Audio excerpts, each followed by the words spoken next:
Payak ang pamumuhay ng magsasakang si Adonis sa bundok Ilaya. Isa siyang katutubong naninirahan sa bundok na iyon, kasama ang kanyang pamilya at mga kalahi niya. Si Amalia naman ay ang kanyang magandang asawa. Galing rin ito sa tribo nila. Isang guro sa pampublikong paaralan na nagtuturo sa mga kabataan. Tuwing araw ng Sabado at Linggo, ay nagtuturo siya sa mga kabataan sa tribo nila. Maganda at talentado si Amalia. Sinasabing napakaswerte ni Adonis sa kanyang asawa, na bukod sa maganda na, mabait pa, masarap pa magluto, at higit sa lahat ay mapagmahal sa pamilya. Ang mag-asawa ay may anak na nasa 5 taon. Isang magandang bata na nagmana sa katalinuhan at talento ng ina. Taglay rin ito ang naiibang kagandahan ng isang katutubo na minana ang angking kakisigan ng kanyang ama at kagandahan ng kanyang ina. Masasabi kang masaya, kompleto, at perpekto na sana ang buhay ng mag-asawa. Hanggang sa isang araw ay dumating ang bagyo na susubok sa katatagan nila bilang mag-asawa. Mahal, kailangan mo ba talagang sumali sa patimpalak sa lungsod? Kasi baka mamaya ikapusin ka na ng oras mo sa pagtuturo sa mga bata. Tapos ay kailangan mo pang magsanay ng pag-awit. Nag-aalalang wika ni Adonis sa kanyang asawa. Nasa hapagkainan sila at kasalukuyang kumakain. Mahal, alam mo namang matagal ko ng pangarap na makilala sa larangan ng pag-awit, hindi ba? Sayang naman ang talento ko kung palagi na lamang ang mga katutubong makakarinig nito. Mga manok, kalabaw, kambing, inahing baka, at baboy lamang ang inaawitan ko. Bakit ba lagi mo akong hinahadlangan? Kasunod noon ay ang kalansin ng kutsara ni Amalia sa pinggan. Mamula-mula na ang mga matang nakatitig sa kanyang asawa. Hindi ko naman sinabi na hindi ka sasali. Ang akin lang, paano si Avery? Alam mo namang may trabaho ako sa sakahan, hindi ba? Kailangan kong magtrabaho araw-araw nang sa gayon ay gumanda ang ani natin. Kagad naman kasing naintindihan ni Adonis ang nais ni Amalia na siya na munang maghahatid sundo sa anak nila sa paaralan upang siya ay makapagsanay ng mabuti. Alam mo namang matagal ko ng pangarap to, hindi ba? Dati ay na-disqualified ako sa finals dahil hindi ako maaaring sumakay ng eroplano papuntang Maynila dahil yun sa maselan kong pagbubuntis kay Avery. Pero ngayong nailuwal ko na si Avery, hindi ako papayag na hadlangan mo ulit ako sa mga pangarap ko, Adonis. Alam mong matagal ko ng pangarap ang maging isang sikat na mga awit at ang patimpalak na yun sa lungsod ang magdadala sa akin sa pangarap kong tagumpay. Hindi mo ako maaaring pigilin. Napatulo ang luha ni Amalia at tumayo sa harapan ng kainan na hindi na tinapos ang pagkain at iniwan na ang mag-ama sa hapag. Bagaman nalilito, ay hindi nakapagsalita ang batang si Avery. Napatitig na lamang ito sa amang si Adonis na napahilot sa sentido sa ginawa ng kanyang asawa. Sa totoo lang, hindi naman sa ayaw niyang sumali ang asawa sa patimpalak sa lungsod. Pero naroon ang pangamba sa puso niyang masilaw si Amalia sa tagumpay at darating ang araw na ang tagumpay na ito ay siyang sisira sa pamilyang kanyang binuo. Tay, nag-aaway po ba kayo ni nanay? Anak, kumain ka na ha? Hindi kami nag-aaway ng nanay mo. Nakangiting sinubuan ni Adonis ang inosenteng anak. Mag-aalas 5 na ng hapon ay hindi pa rin umuwi si Amalia at Avery. Kaya naman nag-alala na si Adonis. Kanina pa siyang nakatanaw sa malayo. Hinihintay ang pagdating ng kanyang mag-ina. Ngunit wala pa rin ang mga ito. Kahit na bahalang napasakay na lamang si Adonis sa kabayo niyang puti upang salubungin ang mag-ina niyang nasa pampublikong paaralan ng bundok Ilaya. Mula sa gate ng paaralan ay nakita niya ang paglabas ng isang lalaking hindi niya kilala sa classroom ng asawa. Naningkit ang mga mata ni Adonis nang makitang hinalikan nito sa pisngi ang asawa niya bago kumakaway-kaway na umalis sakay ng itim na sasakyan. Parang hiniwa ang puso ni Adonis nang dumaan sa harapan niya ang kotseng itim na iyon. Mula sa classroom ni Amalia ay tumakbo papalabas si Avery na sumalubong sa kanya. Tatay! Tatay! Naikuyom na lamang ni Adonis ang kanyang kamao at napatiimbagang ikinalma ang kanyang sarili. Anak! Bumaba si Adonis sa sinasakyang kabayo at niyakap ang kanyang anak. Nakita niyang masayang-masaya si Amalia na lumapit sa kanya. Mahal, kaklase ko yun ng college. Si Noli Alvarez, siya ang organizer ng ginagawang patimpalak sa lungsod. At alam mo bang, sinabi niya sa akin na kapag nanalo ako sa patimpalak na yon, ay gagawin niya akong recording artist. Napatiimbag ang hindi nagsalita si Adonis, sabay hawak sa anak sa bewang. Iniangat sa itaas ng likod ng kabayong si Puti. Sasakay ka ba o maglalakad ka? Seryosong tanong niya sa asawang si Amalia, na nakangiti pa rin, tila nangangarap at wala sa sarili. Maglalakad na lang ako, mahal. Nauna na nga itong maglakad sa kanila ni Avery na masayang masaya. Laging ginagabi na sa pag-uwi si Amalia ng mga sumunod na araw. Sinusundo na lamang ni Adonis ang kanyang anak ng maaga para naman makapagpahinga ito. Parati na rin nakikita ni Adonis ang lalaking si Noli Alvarez na nagpupunta sa paaralan habang si Adonis ay abala sa trabaho niya sa sakahan. Saan ka galing, mahal? Tanong ni Amalia kay Adonis. Nakakauwi pa lamang. Mag-aalas 8 na kasi ng gabi. Alas 6 namang nakauwi si Amalia. Si Avery naman ay nasa lolo't lola nito na nakatulog na. Sa sakahan, magbubukas na kasi ako ng rancho sa susunod na araw, kaya't kailangan kong doblehin ang trabaho ko. Paliwanag ni Adonis sa kanyang asawa. Sakahan. Puro ka na lang sakahan. Pinabayaan mo na nga si Avery na makatulog kina nanay eh. Singal ni Amalia sa asawang si Adonis. At ikaw naman, di ba? Puro pagkanta na lamang ang inaatupag mo kasama ang Noli na yon. Akala mo hindi ko alam na buong araw kayong magkasama doon sa lungsod ng Noli na yon? Hindi ba siya pa nga ang naghahatid sa iyo pa uwi? Hindi napigilang singhal ni Adonis na napuno ang puso ng paninibugho. Dahil ang totoo, buong maghapon niyang sinunda ng asawa niya sa lungsod. Kita niya pa ang sweetest ng dalawa na animoy mga teenager na nagde-date sa parke ng lungsod nila. Alas 6 na rin siyang nakauwi sa Ilaya at tumungo sa rancho na sisimulan niyang buksan sa bundok Ilaya. Dahil gusto rin ni Adonis na mabigyan ng trabaho ang ilang mga katutubo. Hindi nakapagsalita si Amalia. Sa halip ay nagdadabog itong pinag-aagis ang mga unan at kumot sa loob ng kwarto nila. So galit ka? Galit kang sinasanay ako ni Noling maigi para matiyak kong ako ang mananalo? Adonis, ito na yun. Ito na yung pangarap ko. Ang kabuuan ng pangarap kong sumikat. Punong-puno na si Adonis sa kanyang asawa, kung kaya't hindi na niya napigilan ang kanyang sariling singhalan nito. Pinakasalan kita, kasi akala ko ay mahal mo ko. Ang makasama ko ang pangarap mo. Ang kinabukasan natin ang prioridad mo. Pero sa nakikita ko ngayon, Amalia, ang pangarap mo ay hindi ako. Hindi ang magkasama tayo. Kung hindi para lang sa sarili mo. Nailabas na rin ni Adonis ang mga pinipigilang salita na nais sabihin kay Amalia. Simula noong sinabi nitong sasali ito sa patimpalak para sa kanyang mga pangarap. Bakit, Adonis? Masama bang mangarap na umangat sa buhay? Na umahon sa kahirapan? Hindi yung ganitong buhay na lamang habang buhay. Payak at simple. Puro kabundukan ang nakikita mo sa paligid. Adonis, pagod na ako. Gusto kong subukan ng bagong buhay. Gusto kong subukang mamuhay ng marangya sa syudad. Maging sikat na singer at hangaan ng lahat. May luha sa mga matang bigkas ni Amalia. Amalia, hindi na kita kilala. Hindi na ikaw ang Amalia na nakilala ko noon. Laylay ang balikat na wika ni Adonis. Sinusuportahan naman kita sa mga pangarap mo ah.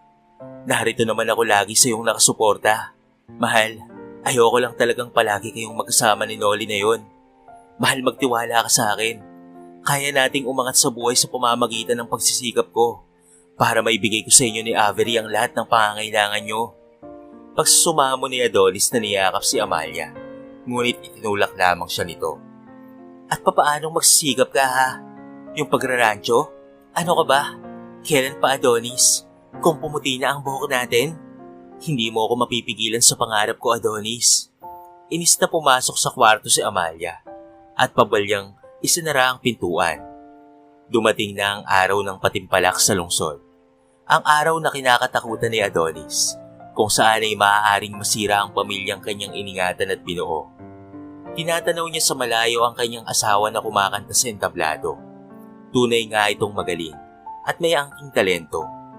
Wala naman sana siyang problema sa pagsali nito sa patimpalak. Ngunit ang pagdating ni Noli at ang alok nito sa asawang gagawin nitong recording artist, Doon siya nagkaproblema dahil wala siyang tiwala kay Noli. Hindi rin lingid sa kaalaman ni Adonis ang tila namumuong relasyon ni Noli at Amalia, kung kaya mas lalo siyang nangangambang mawala sa kanya ang kanyang asawang si Amalia at ang pamilyang pinakaiingatang buuin sa paglipas ng panahon. Itinanghal ng gabing iyon si Amalia bilang kampyonado sa patimpalak sa pag-awit sa lungsod. Sa kabila ng pangamba ni Adonis, ay proud na proud siya sa angking galing ng kanyang asawa. Nagmamadaling tinungo ni Adonis ang kinaroroonan ni Amalia. Ngunit hindi pa man siya tuluyang nakakalapit rito, ay kitang-kita niya ang ginawang paghalik ni Noli sa asawa sa labi, na tinugunan naman ni Amalia. Dahil doon ay parang tinusok ng libu-libong karayom sa sakitang nararamdaman ng puso ni Adonis ng mga oras na yon. Amalia, gulat na gulat itong napalingon at namumutla nang makita siyang papalapit sa kinaroroonan nila. Ngunit bago pa man siya makalapit sa mga ito, ay hinarang si Adonis ng mga malalaking lalaki ng mga bodyguard ni Noli. Ano ba? Bitawan niyo nga ako? Hoy, asawa ko yan. Nanginginig sa galit ang buong katawan ni Adonis ng mga sandaling iyon. Adonis, umuwi ka na at huwag kang mag-iskandalo dito please. Nakikiusap na lumapit sa kanya si Amalia, habang nagpupumiglas naman si Adonis na makawala mula sa mga kamay ng mga tauhan ni Noli Alvarez. Uhuwi lang ako kapag kasama na kita, Amalia. Malakas naman ang pangangatawan ni Adonis at may kakayahan rin siya sa martial arts, kung kaya't nakawala siya sa pagkakahawak ng mga bodyguards ni Noli. Matapos niya itong tadyakan sa tuhod at sikmuraan naman ang isang humawak sa kanya. Amalia! Nahawakan ni Adonis ang braso ng asawa sa pagkakataong ito.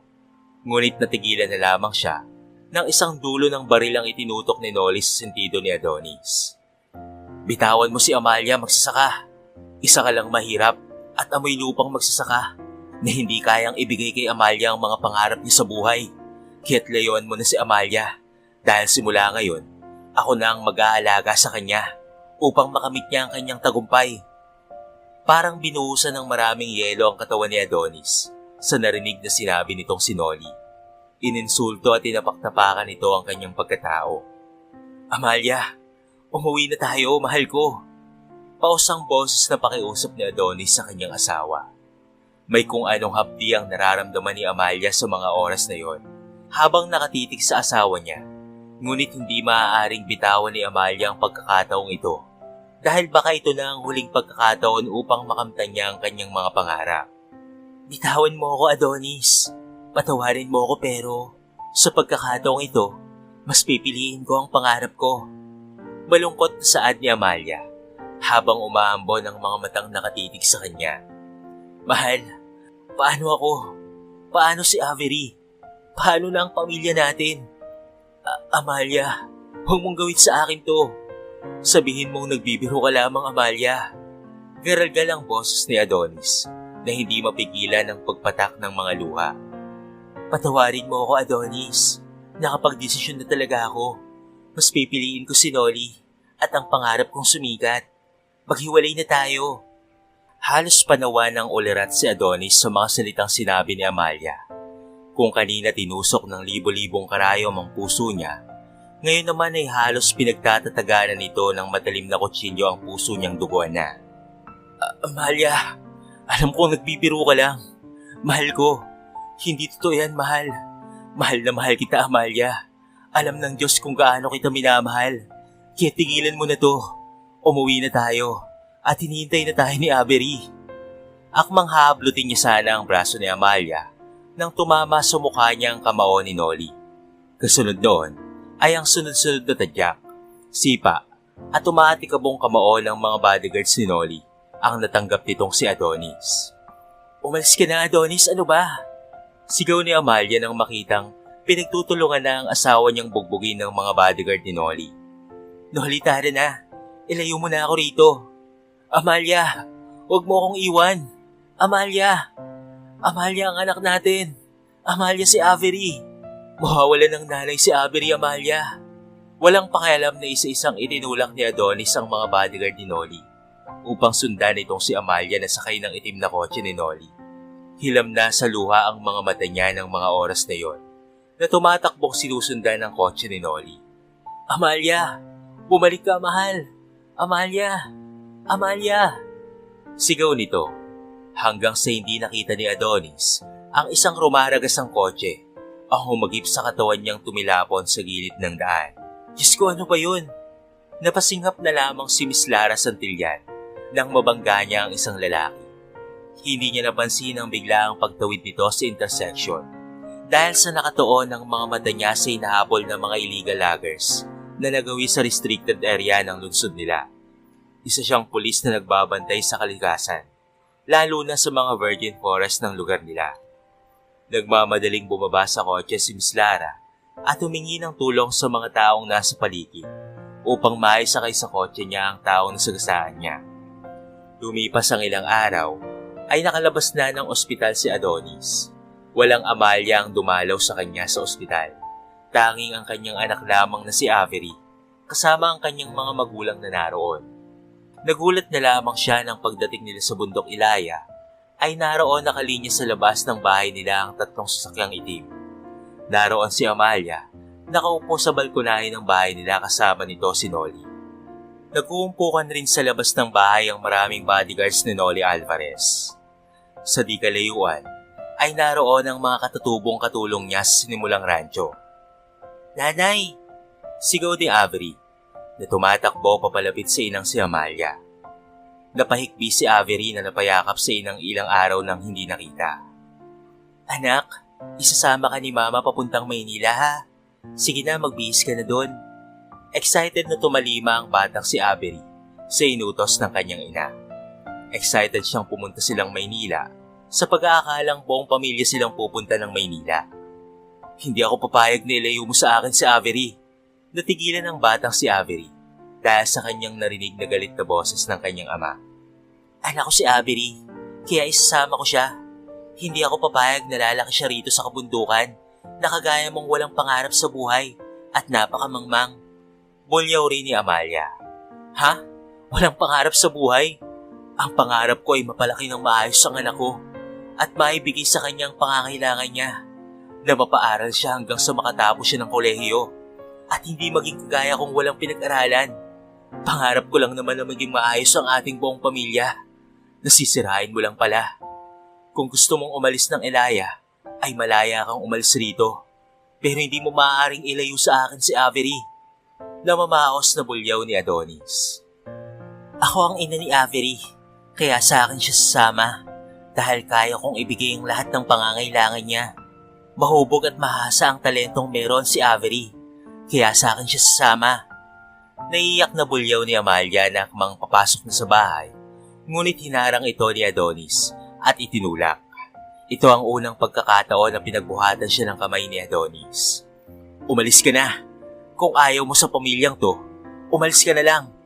Di ba mahalaga sa iyo ang pangarap mo na ipinagpalit mo sa masayang pamilya natin? Kahit umalis ka na, Amalia, hindi mo makukuha si Avery sa akin.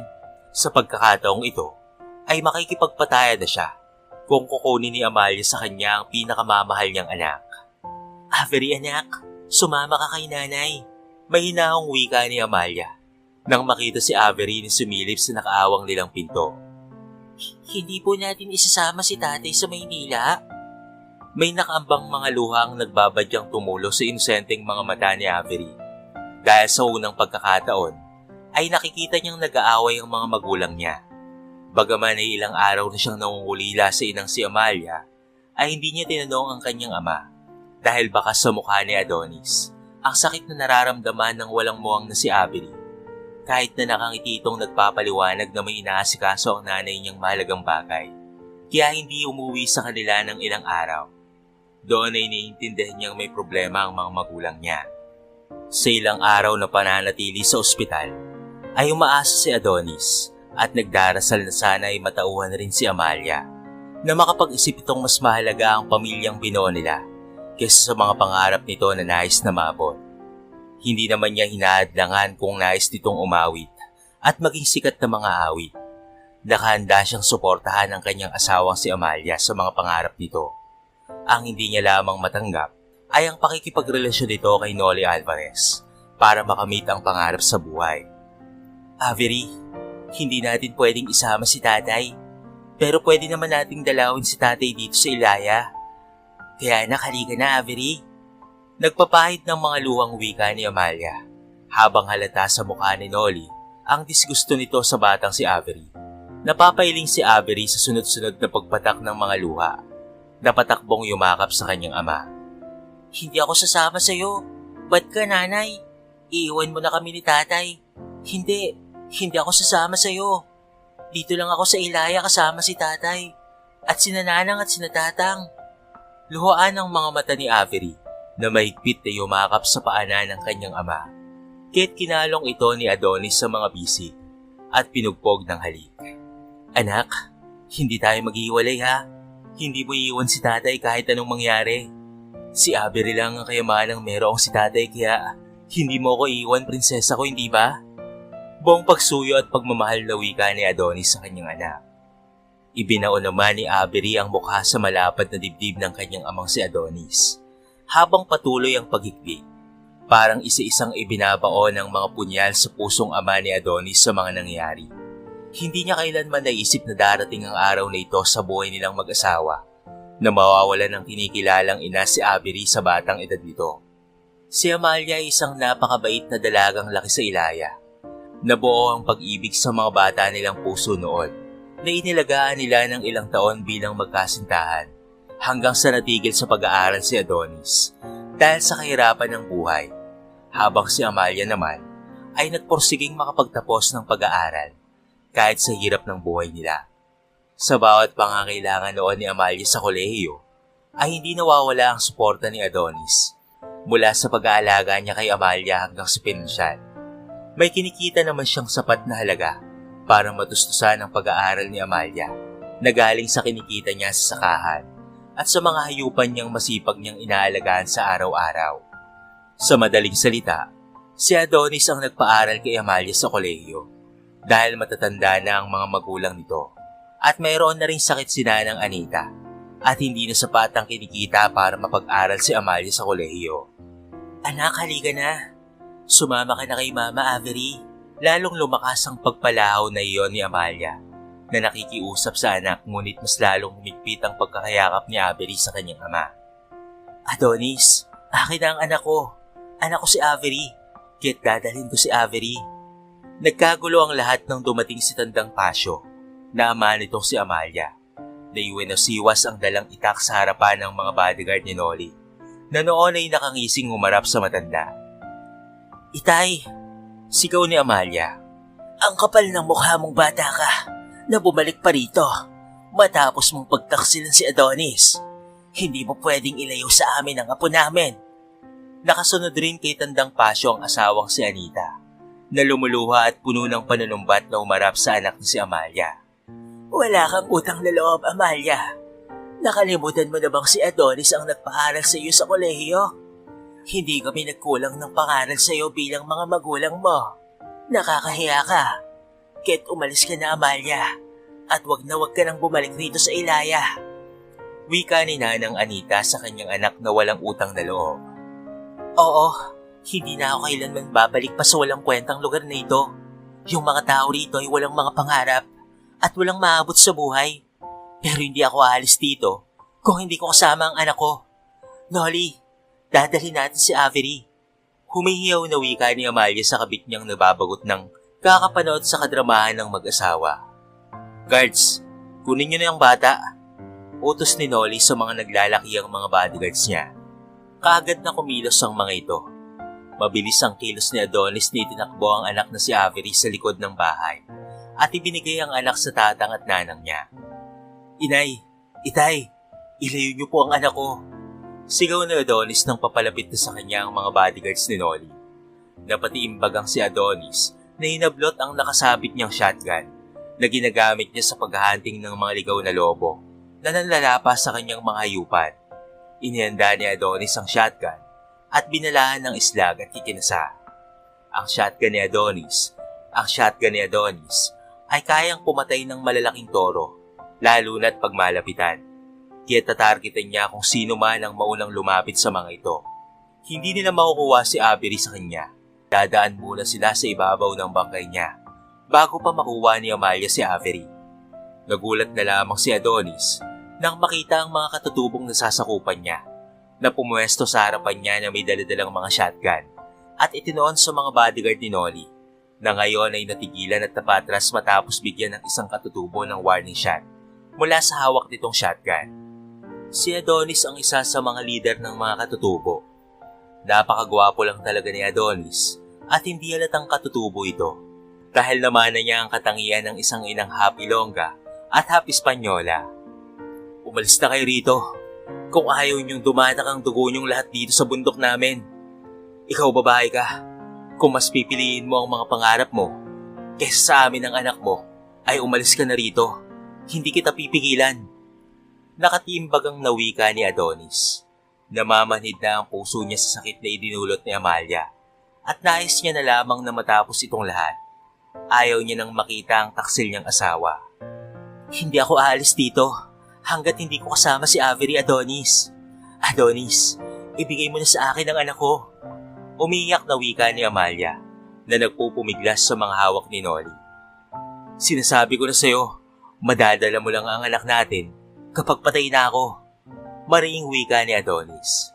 At oras na aalis ka dito sa Ilaya, tandaan mong huwag ka nang babalik dahil wala ka nang babalikan pa rito. Maring wika ni Adonis na puno ng galit ng mga oras na yon. Amalia, di ka na. Kailangan na nating umalis dito. These people are savage. Babalikan natin ang anak mo. Magdadala tayo ng mga pulis rito. Alo ni Loli sa babaeng nag-iiyak sa bisig niya. Sa totoo lang, ay ayaw niyang isama nila ang anak nitong si Avery dahil isa lamang itong distraction sa karil ng babaeng nais niyang pasikatin. Kaya walang nagawa si Amalia kung hindi ang umalis na lamang nang hindi dala si Avery. Lumipas ang 5 taon, nagsimula nang makilala si Amalia sa larangan ng pag-awit. Nagsimula nang magningning ang kanyang bituin. Habang sa bundok Ilaya, ay pagod na umuwi si Adonis sa tahanan niya sa maghapong pagtatrabaho sa sakahan. Pasalampak siyang naupo sa balkonahe at malalim na napabuntong hininga. Pero sa paglipas ng 5 taon na yon, ay tanging masakit na alaala na lamang ang meron sa puso niya para dito kay Amalia. Dahil wala na itong puwang roon. Ilang minuto ang lumipas ay naglandas ang kalungkutan sa mga mata niya nang maalala si Amalia at ang dating masayang buhay nilang mag-asawa mismo sa tahanan ito na binayo sa pagdaan ng malakas na bagyo. Pero sandali na lamang siyang napangiti at napailing.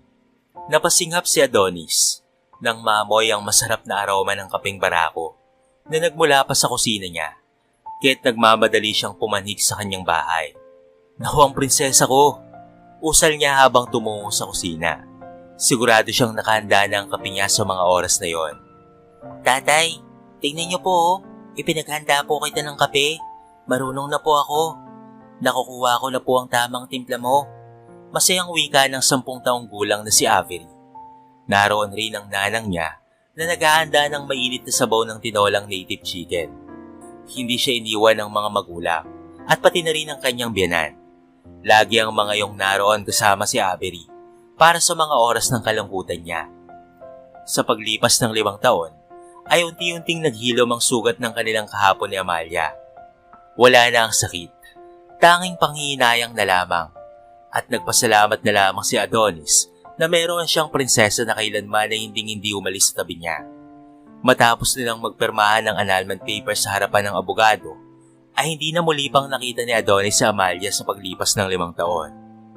Sa nakalipas na 5 taon na yon, ay lumago ang mga hayupan sa rancho niya. Sa susunod na mga araw, ay binalak niya nang itayo ang kauna-unahang food processing company sa pangalan ng Bundok Ilaya, na ang rancho niya mismo ang main supplier ng karne. 2 farms na rin ang pagmamay-ari ni Adonis, at kasama na roon ang ilang plantasyon ng saging at pinya, nakasapi sa isang malaking kumpanya ng probinsya nila. Nandito ka na pala anak. Marunong nang gumawa ang prinsesa natin ng kape. Masayang wika ng nanang niya na hinaplos ang buhok ng apong si Avery. Napangiti si Adonis at humigop ng kapeng nasa tasa. Kuwang-kuwa ng anak niya ang saktong timplang gusto niya, kaya masayang-masaya siyang kinalong ang kanyang magandang anak at pinisil-pisil ang maliit na pisngi nito. Tayo naman po. Ibaba niyo na po ako. Nakakahiya na po, ang laki-laki ko na po eh. Tapos binibaby niyo pa ako. Ano po kaya tay kung ligawan niyo na lamang po si Mama Lara? Para naman po magkaroon na rin po ako ng kapatid. Panunod niyo pa nito, Sama, sa dalagang policewoman na anak ng gobernador. Ang galing talaga ng prinsesa ko, oh. May tagatimpla na ako ng kape na makulit. Hindi tayo papasa doon kay Miss Lara. Mayaman yun. Napatitik si Adonis nang marinig ang sunod-sunod na putok ng high-powered gun mula sa kabilang bundok. Kinakabahan siyang iniisip na nasa panganib na naman si Lara. Maya-maya ay napatayo si Adonis sa hapag nang marinig ang tunog ng whistling instrument na ibinigay niya pa kay Miss Lara. Napahanga siya sa katapangan at dedikasyon ng napakasimpleng dalagang anak ni Governor Santillan dahil ipinagtatanggol nito ang kalikasan laban sa mga mining companies, illegal loggers at mga hunters na nangunguha ng mga endangered species sa kabilang bundok. Ang bundok Kaupay na pinananahanan ng mga endangered species ng mga hayop at protected area ng probinsya nila. Malamang ay pinasok na naman ng mga hunters ang lugar na iyon. Mabilis ang kilos ni Adonis na kinuha ang shotgun na nakasabit sa kusina. Anak, saan ka pupunta? Protesta ng inang niya nang marinig ulit ang matinis na pagsipol ng bantay ng kalikasan. Nasa panganib na naman ang kanyang kaibigang si Lara. Kailangan niya ng tulong natin, nang. Patakbong tinungo ni Adonis ang kinalalagyan ng kabayo niyang si Puti at sinakyan ito upang matulungan ang pulis ng kalikasan na nasa bundok Kaupay. Matapos inutusan ng isang tauhan na ipunin ng mga kasamahan at sundan siya sa bundok Kaupay. Kumakabog ang puso ni Lara Santillan na napakapit sa baging na nasa gilid ng pampang. Kailangan niya ng backup dahil napakarami pala ang grupo ng hunters na pumasok sa bundok Kaupay.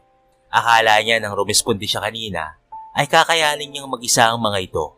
Siya patuloy ang nailagay sa alanganin nang pagbabarilin siya ng mga ito at hinahanti ngayon na para bang isang hayop ng mga walang kaluluwang hunters na walang awang pumapaslang ng mga hayop sa bundok na iyon. Hanapin niyo dali! Nandito lang ang pulis na yon. Lagot ako sa papa. Sa oras na malaman ito ang nangyari ngayon, kaya't kailangang mahuli ang pulis na yon. May tama na yon, kaya hindi yun makakalayo. Sigaw ng leader ng mga hunters. Napatiimbag ang si Lara. Ang umahabol sa kanya ay si Diego, na anak ng maigpit na karibal ni Governor Santillan. Kaya kailangang mahuli niya ito. Pero nahihirapan siya sa sitwasyon niya ngayon, lalo at may mga tama na siya sa tagiliran. Nararamdaman niyang nakalayo na ang mga ito. Kaya't dahan-dahang umakyat pataas sa pangpang si Lara. Ngunit saktong nasa taas na siya nang tinutukan siya ng baril ng mga tauhan ni Diego na hinihintay lang pala siyang makakyat. Mahinang mura ni Lara na napaluhod matapos tagyakan ng isang tauhan ni Diego ang kanyang tagilirang dumudugo. Napahiyaw si Lara dahil sa sobrang sakit. Pinapahirapan mo pa kami, ha? Nandyan ka lang pala sa pangpang. Mabuti na lang at matalino ako. Natatawang wika ni Diego na itinaas ang pisngi ni Lara. Sayang naman, Miss Lara. Napakaganda mo pa naman.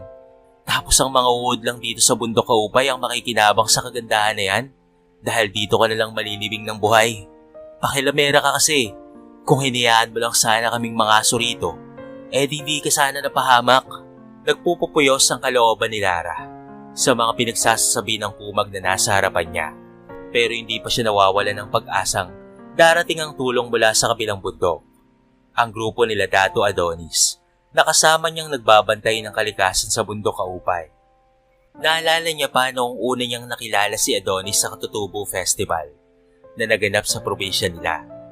Nakaramdam kaagad ang dalagang si Lara ng paghanga rito dahil sa taglay nitong kakisigan. Ilang ulit na rin siyang iniligtas ni Adonis sa kapahamakan nung minsang hinahabol siya ng nagwawalang baboy ramo at napadako siya sa boundary ng bundok Ilaya. Kanina ay napatunog niya na ang suot na instrumentong ibinigay sa kanya ni Adonis na gagamitin niya kapag nangangailangan siya ng tulong. Ano Lara, paano na yun ngayon? Wala ka bang balak na magmakaawa sa akin? Baka maawa pa ako sa'yo and I will save you. Then we can get married. I will be your hero kung sakali. Natatawang tanong ni Diego. Nakmang haplosin ang mukha niya, ngunit isang malakas na suntok ang natanggap nito mula sa kamao ni Lara. Mas lalong lumakas ang agos ng dugo sa tama niya sa tagiliran dahil sa puwersang ginamit niya sa pagsuntok sa lalaki. Lalong nagalit naman si Diego na napasapo sa namamanhig niyang pisngi na tinamaan ng malakas na suntok ni Lara. She is fierce and strong for a woman, kaya't lalong nag-uumapaw ang pagkainis ni Diego sa babae. Kaya tinadyakan niya si Lara sa tuhod na ikinalugmok naman ito. Ikinasa ni Diego ang baril at itinutok sa ulo ng nakaluhod na si Lara. Loko ka pala no? Papatayin kita. Goodbye sa'yo, Miss Santillan. Ngunit bago pa man naiputok ni Diego ang baril, ay napalundag na lamang siya sa sakit ng kanyang kamay na tinamaan ng punyal kaya nabitawan niya ang baril na mabilis namang pinulot nitong si Lara. Binaril ni Lara ang tuhod ni Diego. Isang malakas naman ang warning shot ng shotgun ang nagpatigil sa mga tauhan ni Diego. Kahit natigilan ang mga ito at hindi makakilos nang makita ang taong nakasakay ng kabayo papalapit sa kanila. Mabilis ang pagpapatakbo ni Adonis sa kabayong si Puti. Sinaklot ang maliit na katawan ni Lara na nakatayo sa lupang naghihintay sa pagdating niya. Napayaw si Lara sa sakit ng tagiliran habang muling pinaputokan ni Adonis ang mga tauhan ni Diego na akmang susunod sana sa kanila. Kaya mo pa ba, Miss Santillan? Kumapit ka lang sa akin. Nag-aalala si Adonis nang makitang duguan ng dalaga. Ngunit isang impit na ukol lamang ang tinutugon ni Lara sa kanya. Laging binabayo ang puso niya sa tuwing nakakarinig siya ng kakaibang kaluskos sa bundok kaupay na nagbibigay babala ng panganib na darating. Laging napupuno ng pangamba ang puso niya sa babaeng naroon na nagbabantay sa bundok na iyon. Hindi nakakilos ang mga tauhan ni Diego nang pinalibutan sila ng mga katutubong nasasakupan ni Adonis. Kahit nauli silang lahat at walang nakatakas, lalo na itong si Diego na nabaril sa tuhod. Bumaba si Adonis sa kabayo at inilipat sa harapan si Lara sa takot niyang mawalan ito ng malay at malaglag sa kabayo. Lara, kaya mo yan. Dadalhin kita sa ospital. Mabilis na niyakap niya si Lara. Nararamdaman ni Adonis ang mahigpit na pagkakapit ng dalaga sa matitipunong braso niya. Ramdam niya rin ang mainit-init na ligidong umaagos mula sa sugatang tagiliran nito. At inasinta niya ang renda ng kabayo upang mabilis na lang marating ang ospital. Ganoon nga nangyari, mabilis nga nilang narating ang ospital. Alalang-alala siya na namumutla si Lara dahil marami ng dugo ang nawala sa katawan ng dalaga. Don, huwag mo akong iwan rito. Pigil na Lara sa mga kamay ni Adonis nang tumayo siya sa kinauupuan. Sa labas lang ako. Kailangan pang tanggalin ng mga doktor ang balas sa tagiliran mo. Dito lang ako. Hindi kita iiwan. Wika ni Adonis. Sabay aplos sa pisngi ng namumutlang si Lara.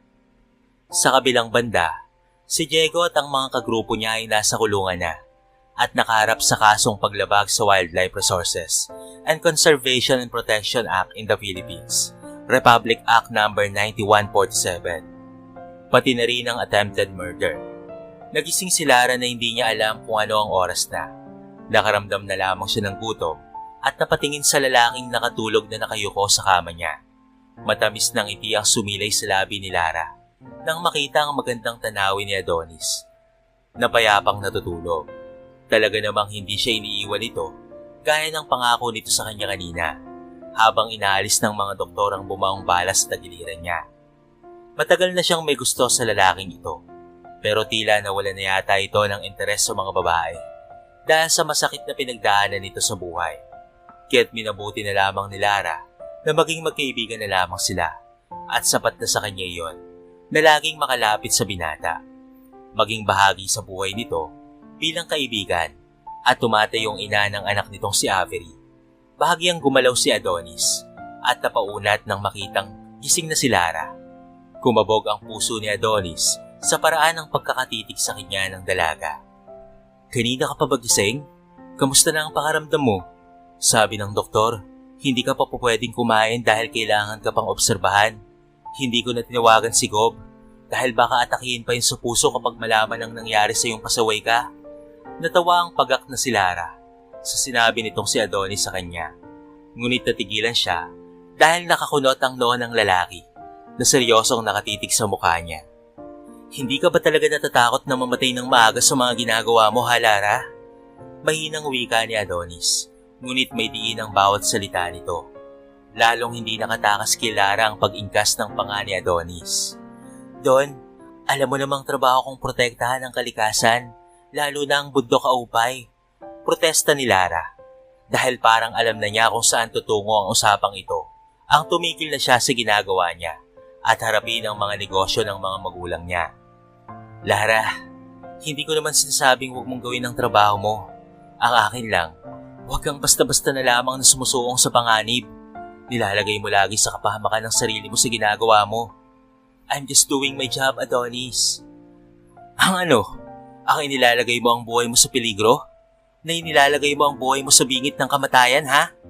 Lara, kung hindi ako dumating kanina, babarilin ka na sa ulo ni Diego. Ano ba sa tingin mo ang ginagawa mo? Bulyaw ni Adonis na hindi napigilan ang emosyon na kanina pa lumulukob sa katauhan niya. Ano naman sa'yo kung mamatay ako, ha, Adonis? Wala ka namang pakialam doon dahil buhay ko ito. Hindi rin napigilang bulyaw ni Lara sa lalaking nasa harapan niya. Teka, bakit parang ikaw pa ang galit? Ilang ulit pang nagtaas baba ang dibdib ni Adonis dahil sa kanyang paghinga at nilingon ang matapang na dalagang si Lara. Napaawang ang mga labi ng dalagang nakita ang galit na ekspresyon ni Adonis. Naniningkit ang mga mata nitong inilapat ang mukha sa maliit na pisngi ni Lara. May pakialam ako dahil ako ang laging nagliligtas sa iyo sa kapahamakan. Dahil ako ang nasasaktan sa tuwing nakikita kang duguan sa pakikipaglaban mo sa mga taong halangang kaluluwa. Dahil simula ngayon, hindi na ako papayag na masaktan ka pa. Mula ngayon ay titigil ka na sa ginagawa mo. Mariing wika ni Adonis na sobrang lapit ang mukha sa mukha ni Lara. Namoy niya na ang mabangong hininga ng lalaki na nagpapakabog ng puso niya. At sinong pipigil sa akin, ha? Si Papa nga hindi ako kayang pigilan eh. Sinasalubong ni Lara ang mga malilagkit na tingin ni Adonis. Ngunit nagulat na lamang siya nang bigla nitong kabigi ng batok niya at siniilang mga labing nakaawang ng isang mainit na halik sa labi. Mga halik na puno ng pananabik at pag-iingat. Nanlaki na lamang ang mga mata ni Lara dahil sa kanyang pagkagulat dahil sa ginawa nitong si Adonis. Ngunit ilang segundo lamang ay napapikit na si Lara at tuluyang natangay sa mainit na mga halik ng labing kay tagal na niyang pinapangarap at kinakasabikan. Mahal na kita, Lara, at hindi na ako papayag na mailagay ka sa alanganin ng buhay mo. Paus na wika ni Adonis na ngayon ay malamdam na nakatitig sa mga mata ng dalaga. Ang mga kamay nito ay nasa bewang niya. Hinahapit siya papalapit sa matigas na katawan nito. Hindi napigilan ni Lara ang namumuog na luwas sa mga mata dahil sa kanyang mga narinig na salita na namutawi sa labi ni Adonis. Pero pinuno ng mga simpleng salita na iyon ng kaligayahan ng puso niya. Nakangiting lumuluwa si Lara sa harapan ni Adonis. Walang salita ang namumutawi sa labi niyang muling siniil ng mainit na halik ni Adonis. Sa pangalawang pagkakataon na buong kasabikang tinugon naman ni Lara habang nakakapit sa batok ni Adonis at nakapikit ang mga matang umuusal ng panalangin at pasasalamat sa Diyos na sa wakas ay natupad ang kahilingang matagal na niyang hinihiling. Ang mahalin siya ni Adonis ng kagaya ng pagmamahal niya rito. Masayang masaya si Avery nang makita ang amang masayang ikinasal sa isang simpleng kasalan sa simbahan kasama ang babaeng itinuring niya ng ina. Ito ay walang iba kung hindi si Lara Santillan. Simula noong 5 taong gulang pa lamang siya at iniwan na ni Amalia, ay ito na ang itinuring niyang ina dahil si Lara ay laging nariyan kasama niya, lalo na sa mga oras na pangangailangan niya ng isang ina. Noong araw na una siyang dinatna ng regla, ay si Lara ang naroon para sa kanya dahil nahihirapan siyang ipaliwalag sa tatay niyang si Adonis ang patungkol sa bagay na iyon. Si Lara din ang natataranta sa tuwing magkakasakit siya, kahit nandiyan naman ang mga nanang at tatang niya. Naroon rin ang mga lolo at lola niya na magulang ng inang si Amalia.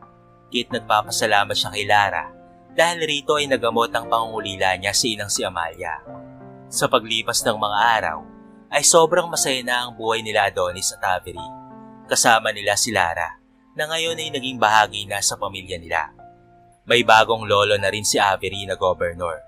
Ito ay si Joselito Santillan na sobrang tuwang-tuwa sa kanya. Lumalago na rin ang food processing company na pagmamay-ari ni Adonis, habang si Lara naman ay patuloy ang ginagawang pangangalaga sa kalikasan. Ngunit hindi na nalalagay sa panganib ang buhay niya dahil laging nasa tabi niya ang asawang si Adonis. Hi! Nakangiting bati ni Lara sa asawa nang dumating siya sa rancho. Kasama si Avery na halos kasing tangkad na niya ata. Nagmamadali itong lumapit sa kanila. Sinalubong naman ito ni Lara ng damping halik sa pisngi. Ngunit nagulat si Lara nang halikan siya ng asawa sa labi. Napapangiti naman ang kinikilig na si Avery na nakatungkay sa naglalambingang magulang. Tay, nandito kami kasi gusto ka namin isama ni nanay sa mall. Masayang wika ni Avery. Kasi ngayong araw na ito pala, ang unang food launching ng bagong produkto nilang canned goods. Nakamuntikan ng makalimutan ni Adonis dahil sa maaga siyang pumunta sa rancho para matingnan ang sitwasyon ng mga hayop doon. Naku, tumatanda ka na talaga. Makakalimutin ka na. Sabay kurot ni Lara sa tagiliran ng asawa habang sinalo naman ni Adonis ng malalambot na kamay ni Lara at dilal sa mga labi upang patakan ng halik. Naging successful ang launching ng bagong canned goods ni nilabas nila sa market. Matatawag nating isa ng successful na businessman si Adonis, hindi lang sa kanilang probinsya, kung hindi pati na rin sa buong bansa. Pero patuloy pa rin siyang namuhay ng payapa at payak sa bundok Ilaya, kung saan naroon kasama niya ang mga katutubong taga-nayon. At higit sa lahat, ang magandang asawa at anak niya na bumubuo ng mga pangarap ng simpleng si Adonis. Isang araw, ng Sabado habang nangangabayo si Adonis sa rancho, ay natanaw niya ang tatlong magkakasunod na sasakyan na paparating sa bundok Ilaya. Kaya't nagtataka siya kung sino ang mga ito. Hindi naman ito ang kotseng sinakyan ni Lara na ngayon ay kasama ang anak na si Avery. Naroon sila sa lungsod para bumili ng mga groceries. Sige, labas niyo na yan. Dahan-dahan lang baka masira. Maarting utos ng nakatalikod na babae. Kaya't hindi nito napansin ang pagdating ni Adonis sa kinaroroonan nila.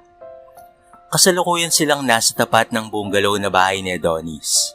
Napapailing pa si Amalia sapagkat lumaki na kaunti ang bahay ni Adonis, pero para sa kanya ay wala pa ring kwenta ito kumpara sa narating niya.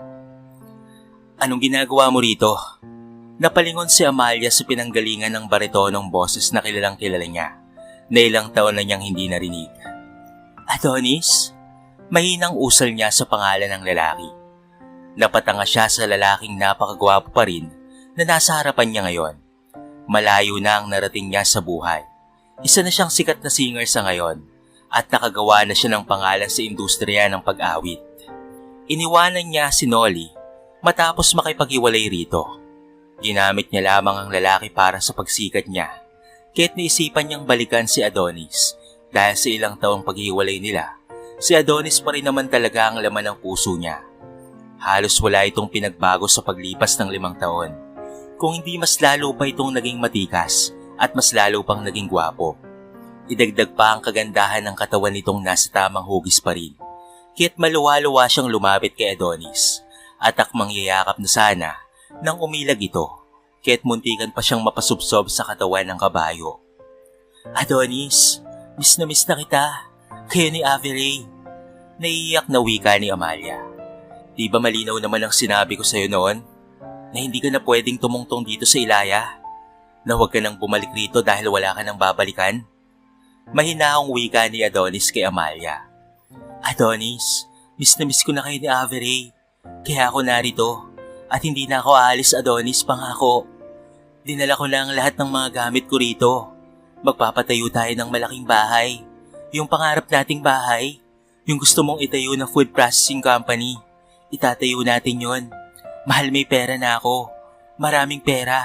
At si Avery, kaya ko na siyang paaralin sa isang prestiyosong paaralan. Hindi na napigilan ni Amalia ang tuluyang pagpatak ng mga luha at yumakap kay Adonis. Ngunit maigpit siyang hinawakan ni Adonis sa balikat at tinignan ng diretso sa mukha. Makinig ka, Amalia. Hindi ko kailangan ng mga yan. Kaya umalis ka na habang wala pa rito si Avery. Dahil ayokong masaktan na naman ang bata. Hindi namin kailangan ng pera mo. Hindi namin kailangan ng malaking bahay. Hindi namin kailangan ng lahat ng yan.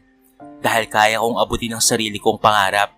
At kaya kong paaralin si Avery kahit saang paaralan pang gusto niyang mag-aral. At higit sa lahat, hindi ka namin kailangan dito. Kaya't umalis ka na. Hindi ka na namin kailangan sa buhay namin ng anak mo. Bawat salitang binitawan ni Adonis ay may diin na tila patalim na tumarak sa puso ni Amalia. Hindi na niya nahabol pa ito dahil itinulak siya ni Adonis at pumasok sa gate ng maliit na bungalow na napakasimpleng tingnan, ngunit napakaganda at naroon ang init na matagal na niyang kinakapa sa ilang taong wala si Adonis at pati na rin ang kanyang anak na si Avery sa buhay niya. Kaya hindi siya susuko. Ngayon pa ba siya susuko na meron na siyang pera? Isa na siyang sikat at kilalang mga awit ng bansa? Ipinagpaliban na lamang muna ni Amalia ang araw na iyon at muling sumakay sa sasakyan. Bukas ay babalik siya rito sa Ilaya upang muling kunin ang loob ni Adonis at Avery. Habang pababa ng lungsod, ay nakasalubong niya ang sasakyang sinasakyan nila Avery at Lara. Naningkit ang mga mata ni Amalia nang makita ang kanyang anak na dalagang-dalaga na at nakasakay sa isang magarang sasakyan kasama ang magandang babae. Curious at nagtataka si Amalia kung sino ang babaeng yon. Una niyang pinuntahan ang tahanan ng mga magulang sa Ilaya, ngunit wala na ang mga ito roon at sinabing lumipat na sa lungsod na lalong ikinataka naman ni Amalia. Iniisip niya kung papaanong nakalipat ang mga magulang niya ng bahay sa lungsod, gayong wala namang lupain ang mga magulang sa lungsod at wala ring perang pambili ng bahay ang mga ito. Maagang nagising si Adonis ng araw na iyon. Kanina niya pa pinagmamasdan ang kagandahang nasa harapan niya na parang anghel na natutulog ng mahimbing. Pinanggit niya kay Lara na dumating si Amalia, ngunit masarap ng ngiti lamang ang itinugon nito sa kanya at sinabing may tiwala siya sa kanya. Isa ito sa ugaling nagustuhan niya kay Lara dahil maliban sa pagiging simple nito sa buhay, kahit anak mayaman ay may tiwala ito kay Adonis. Lagi nilang pinag-uusapan at pinagpaplanuhan ang bawat desisyon na gagawin nila sa buhay. At higit sa lahat, nakikinig sa kanya si Lara. Bahagya itong gumalaw at nagmulat ng mga mata. Napangiti ito nang makita siyang seryosong nakatitig dito. Bakit? Ba't ganyan ka makatitig sa akin? Ang ganda-ganda kasi ng asawa kong to. Nakangiting wika sabay yakap ng maigpit kay Lara. I love you, Don. Mahinang usal ni Lara. I love you too, Lara. Wika naman ni Adonis, sabay dampi ng mabining halik sa labi ng asawa. Maraming salamat sa pag-i-stay sa buhay ko, kahit noong mahirap pa ako. Noong mga panahong hindi ako mayaman, hindi ko kailangan ng pera at marangyang buhay. Ikaw ang kailangan ko, at ang simpleng buhay kasama ka at ang pamilya na meron tayo. Yun ang pinakamahalaga sa akin, Adonis. Nagkibit balikat na lamang si Lara at akmang tatayo na upang magtungo sa banyo. Sapagkat ang aga namang nagdadrama ng asawa niya, kaya lang ay bigla siyang inablot ni Adonis at bumagsak siya sa ibabaw ng matigas na katawan nito. Don, magluluto pa ako ng agahan natin. Protesta nito nang inigot siya ni Adonis at pumaibabaw sa kanyang asawa. Gusto pa kitang titigan eh. Nakangiting inilapit ni Adonis ang mga labi niya at siniil ng halik si Lara. Sabi mo titig lang, nakangusong wika ni Lara. Sabay kawit sa mga bisig sa batok ni Adonis. Sige na, titig lang. At halik. At alam mo na. Sabay kindat nito sa asawa at nagsisimulang halikan siya ni Adonis sa leeg. Pababa sa nakaawang niyang maputi at maumbok niyang dibdib. Kailangan na nating gawan ng kapatid si Avery. Tudyo nito na inablot ang damit na suot ni Lara. Doon ay napapikit si Lara sa bawat halik na ibinibigay sa kanya ni Adonis. Ngayon sa pagbabalik ni Amalia, ay wala siyang nararamdaman kahit na anong takot sa puso niya dahil buo ang tiwala niya sa asawang si Adonis, lalo na sa anak niyang si Avery. Alam niyang hindi sila iiwan ni Avery. May tiwala siya sa batang kinikilala niya ng anak dahil alam naman ni Avery ang kasimplihan ng amang si Adonis. Maagang dumating ang sasakyan ni Amalia sa harapan ng bahay ng bungalow ni Adonis. Siguraduhin niyang magkikita sila ng anak na si Avery.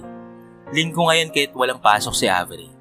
Nagtataka si Amalia nang makita ang magarang kotse na nakapark sa maliit na garahe ng bahay ni Adonis. Ito yung kotse na nakasulubong niya kahapon na sinasakyan ni Avery at ng isa pang magandang babae.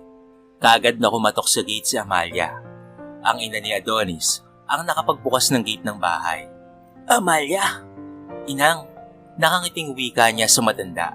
Nayayakapin na sana niya at magmamano, ngunit lumayo ito sa kanya na tila ba siya ay may nakakahawang sakit. Anong ginagawa mo rito? Umalis ka na. Mahinahon ngunit maring wika ng matandang sinanang Amanda na ina nitong si Adonis. Nang, gusto ko lang pong makita si Avery at makausap si Adonis. Nang, please po. Nang, ang tagal niyo naman po. Naihanda ko na po ang... Natigilan si Avery nang makita ang inang si Amalia sa labas ng gate. Sinabihan siya ng kanyang ama kagabi nang dumating sila ni Lara. Ngunit wala siyang pakialam roon dahil hanggang ngayon ay galit pa rin ang nararamdaman niya sa inang pinagtaksila ng kanyang ama at pinagpalit sila sa pangarap nito. Pero kahit kailan ay palaging pinapaalala ng amang si Adonis na hindi siya dapat na magtanim ng galit sa puso niya dahil kahit anong sumama ng kalooban niya ay si Amalia pa rin ang tunay niyang ina kahit balibalik na rin pa ang mundo. Nagmamadaling lumapit si Avery sa gate at walang emosyong napatitig sa inang si Amalia. Ang aga-aga mo? Pumasok at magkapinay.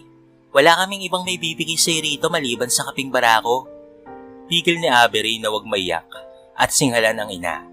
Kahit gustong gusto na niyang gawin iyon dahil ayaw niyang ipahiya ang amang si Adonis dito na baka sabihin nitong hindi siya pinangaralan ng maayos ni Adonis.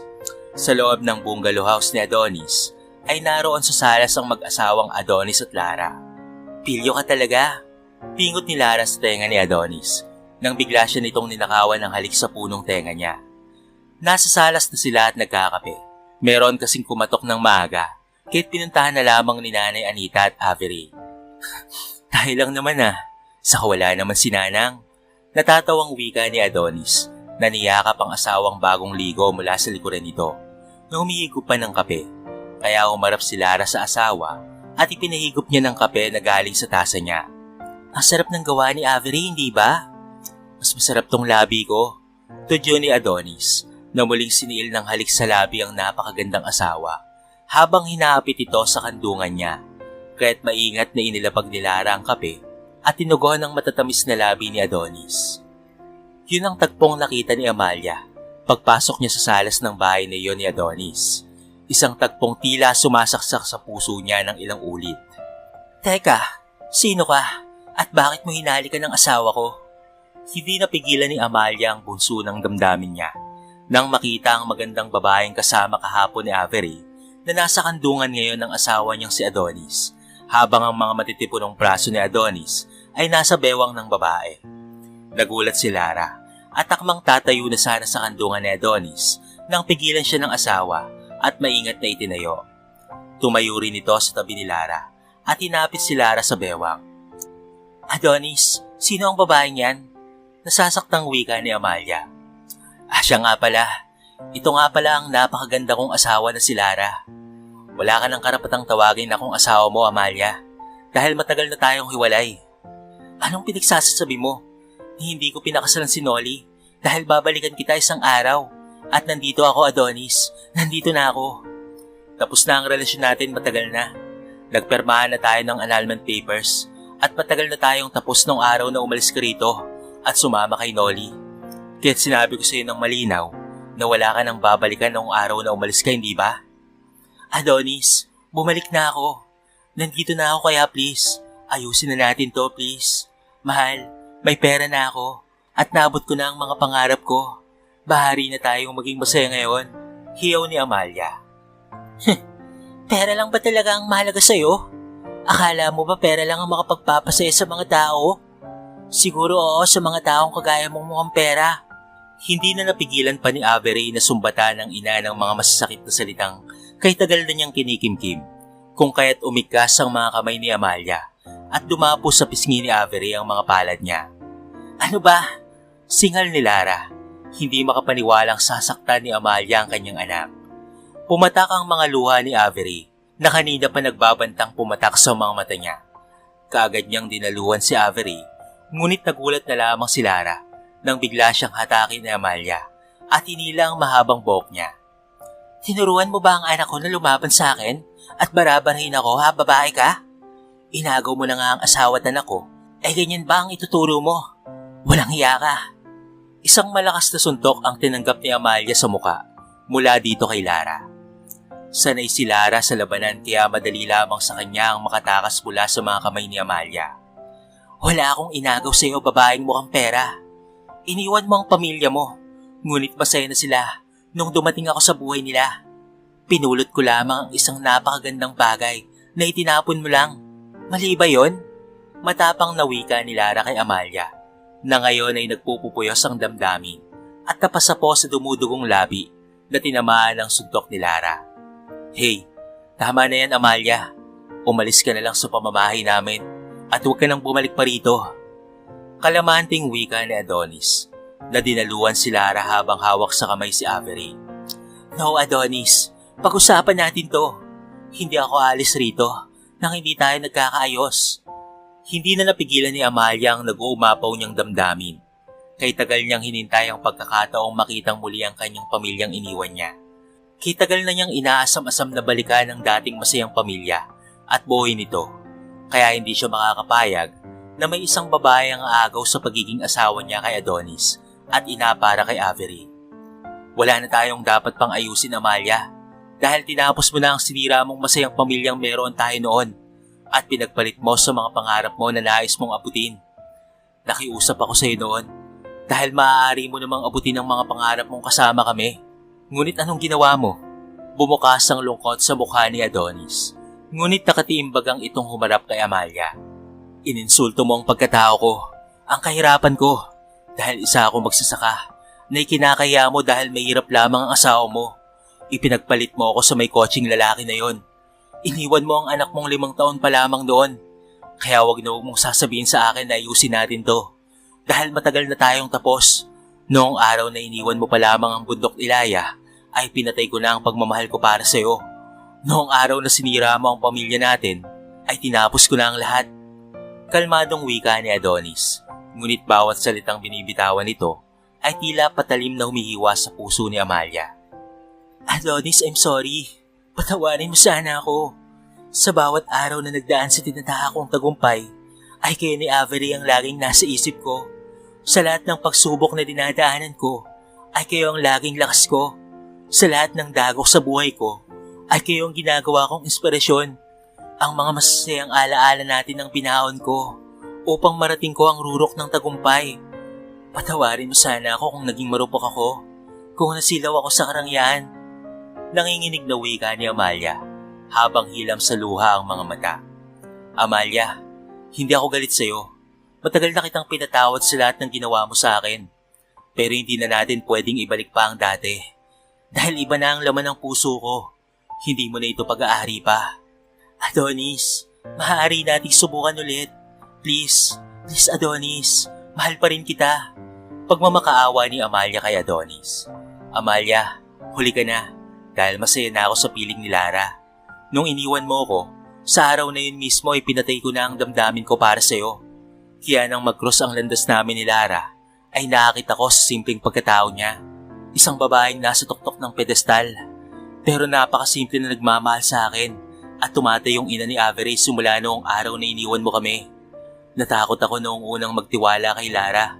Pero iba si Lara sa'yo. Ibang-iba. At kay Lara ko lamang natagpuan ang tiwalang hindi mo ibinigay sa akin. Kahit kailan, hindi mo ako pinagkatiwalaan na kaya kong ibigay sa iyo ang lahat ng karangyang pinapangarap mo. Kaya tuli ka na at wala nang babalikan pa, Amalia. Si Mama Lara ang tumatay yung ina ko. Siya ang nariyan tuwing nagkakasakit ako. Na kahit hindi niya ako tunay na anak, pero siya ang palaging nagpipresenta na ina ko sa school sa tuwing ipinapatawag ang parents namin. Si Mama Lara ang laging nariyan sa tuwing inaatake ako ng dysmenorrhea ko. Nasaan ka nung mga araw na kailangan ko ng nanay? Iniwan niyo ako, kaya wala ka nang babalikan sa amin ni tatay. Dahil si Mama Lara na ang pumuno ng kakulangan sa buhay namin ni tatay. Kompleto na ang pamilya namin ngayon at masaya na kami kahit wala ka sa buhay namin. Sambit ni Avery sa kanyang ina na tumakbo papaakyat sa kwarto niya na umiiyak. Laylay ang balikat ni Amalia at nangihinang kumapit sa naraong sopa. Hindi siya makapaniwalang ang kanyang pamilyang inaasang mababalikan niya ay hindi niya napag-aari. Hindi niya lubos na akalain na magagawa siyang kalimutan ni Adonis na ganun kadali. Kaso siya kahit kailan ay hindi niya magawang kalimutan ng isang Adonis sa buhay niya. Hindi niya akalaing tuluyan nang nawala ang pamilya niya sa kanya. Ang iniisip niya lamang noon ay ang tagumpay. Hindi niya inaakalang sa kanyang paglayo ay mawawalan siya ng mauwian. Ang pag-ibig na dalisay at tunay na doon sa bundok Ilaya niya lamang natagpuan ay sa bundok na mismong rin iyon na maglalaho. Nanikip ang dibdib ni Amalia sa mga oras na yon. Abot-abot ang mga luha ng mga matang nakatitig kay Adonis. Ang mga mata nitong kung tumitig sa kanya noon ng buong pagmamahal ay naglaho na. Awa na lamang ang nananatiling naroon sa mga matang iyon. I'm sorry, Amalia. Mas makakabuti siguro kung umalis ka na. Love, teka lang ha. Pupuntahan ko lang si Avery sa taas. Wika ni Adonis kay Lara. Naginagap ang mga kamay ni Lara na ngayon ay lumalapit kay Amalia at tinaputan siya ng isang basong tubig. Patawad, Amalia, pero hindi ko sila inaagaw sa'yo. Ikaw ang unang nang iwan sa kanila at ikaw ang unang bumitaw kay Adonis. Nagkataon lang talaga. Sadyang hindi kayo para sa isa't isa. Pinahid ni Amalia ang luha sa mga mata matapos tinungga ang isang basong tubig. Nagkakamali ka. Babalik ako rito. Sa ngayon ipapalipasin ko muna ang galit nila sa akin. Hindi ako susuko, Lara. Hindi ko susukuan ng pamilya ko at aagawin ko sila sa'yo. Napaingos na wika ni Amalia. Mas mabuti pa sigurong puntahan mo na lamang si Tatang Pasyo at pati na rin si Nanang Anita. Nasa lungsod silang nakatira ngayon. Binilhan sila doon ng bahay ni Adonis dahil may sakit na si Nanang Anita at laging isinusugod sa ospital. Kasama nila roon si Sheila na binabayaran ni Adonis para mag-alaga sa mga matanda. Matapos na ibinigay ni Lara sa kanya ang address, ay iniwan siya nito at umakyat na rin sa itaas. Sinundan ng mag-ama niya. Sobrang sakit ng puso ni Amalia ng mga oras na yon. Pero lalo niyang ipinagtataka kung sino ang Lara at saan ito nakilala ni Adonis. Hindi ito isang katutubo at hindi niya rin kilala kung taga saan ito. Sandaling umakyat siya sa taas at sinilip ang nakaawang na pinto ng kwarto ni Avery. Kitang-kita niyang masayang nag-uusap sina Lara at pati na rin si Avery. Hinahaplos-haplos pa ni Lara ang mahabang buhok ng kanyang anak. Habang si Adonis naman ay nasa harapan ng mga ito na puno ng pagmamahal na nakatitig kay Lara. Ang mga tingin na dati ay sa kanya lamang pinupukol ni Adonis ay pagmamay-ari na ni Lara. Masama ang loob na sumakay sa kotse niya si Amalia. Habang bumababa ng bundok ang kotse niya, ay binuksan niya ang bintana upang makalanghap ng simoy ng hangin dahil sobrang naninikip ang dibdib niya. Malakas na sumigaw si Amalia. Mahal kong Adonis! Avery, anak! Sumigaw siya ng malakas habang hilamang mga mata sa luha. Inihimpil niya ang kotse sa likod ng daan at doon ay nagsisisigaw sa abot ng kanyang makakaya. Umalingaw ang bawat sigaw na iyon ni Amalia sa bulubundukin na nasa harapan niya. Bakit palaging nasa uli ang pagsisisi? Bakit noong nakamit ko na ang rurok ng aking tagumpay ay hindi pa rin ako masaya? Bakit hinahanap-hanap ko ang dating kasiyahan na sa piling lang ni Adonis ko nararamdaman noon? Akala ko ay kapag nagisikat na akong mga awit ay masaya na ako, pero mali pala ako. Isang pagkakamali ang desisyong nagawa ko noon na iniwan ko si Adonis at Avery. Ito na ba? Ito na ba ang karma sa ginawa kong pananakit kay Adonis noon? Ito na ba ang karma ko? Napalunok si Amalia na nakatungkay sa matarik na bangin. Siguro kung tatalo siya roon, ay matatapos na ang lahat ng kalungkutan niya, kaya't umakyat si Amalia at lumipat sa gilid ng bangin. Ngunit isang motorsiklo ang huminto sa tapat ng kotse niya at lumapit ito sa kanya. Ami? Ami, may sweetheart? Hinila siya ni Nolly, papalayo doon sa bangin. Anong nangyayari, Ami? Sinaktan ka ba ng magsasakang yun, ha? Anong ginawa niya sa'yo? Alalang-alalang sinuri ni Nolly ang katawan ni Amalia sa posibleng pasa o kaya kung ano paman. Nakipag-iwalay sa kanya si Amalia, ngunit sinundan niya pa rin ang babae dahil sayang ang kasikatan nito. Ang mga project na pwede nilang gawing magkasama. Sayang ang malaking perang kikitain niya kay Amalia. Umaasa siyang magbabago ang isip nito at hindi na babalikan pa si Adonis. Nolly, hindi ko na sila pagmamay-ari. May iba na si Adonis. May iba na siya. Napahagulgol na iyak ni Amalia sa mga bisig ni Nolly at pinatahan ito hanggang sa kumalma ang babae. Hindi na nagpakita pa si Amalia sa kanyang ama at ina dahil sa tinatanaw niya na lamang ang mga ito mula sa malayo. Alam niyang napakalaki ng kasalanan niya sa mga ito at galit na galit ito sa kanya. Sapat nang nakita niyang nasa maayos na kalagayan ng kanyang mga magulang, naniminsan na hindi pinabayaan ni Adonis. Ilang ulit pang bumalik si Amalia sa bundok Ilaya Ngunit wala na talaga siyang pag-asa kay Adonis ni hindi na siya nito kinakausap. Lagi itong wala roon sa bahay at laging magkasama sila ni Lara kahit saan ito magpunta. Nalaman niyang medyo nakakaangat na sa buhay si Adonis ngayon. Nasa bulwagan silang dalawa ni Noli ngayon at iniintay si Governor Sotillan dahil naimbatahan siya ni Governor Sotillan na umawit sa isang programang pangkalikasan. Isasabay din daw ito sa pinal na pagbubukas ng napakalaking food processing sa probinsya nila na pagmamay-ari ng asawa at anak ni Governor Sotillan at ang pagdedeklara ng Governor na susunod na tatakbo bilang Governor sa darating na halalan. Ami, napakayaman pala ng asawa ng anak ni Governor, no? Akalain mo yun?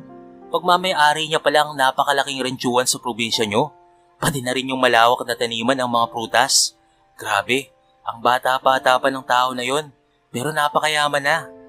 Kaya niya nang makipagsabayan sa malalaking negosyante sa buong bansa. Billions na kasi ang asset niya eh.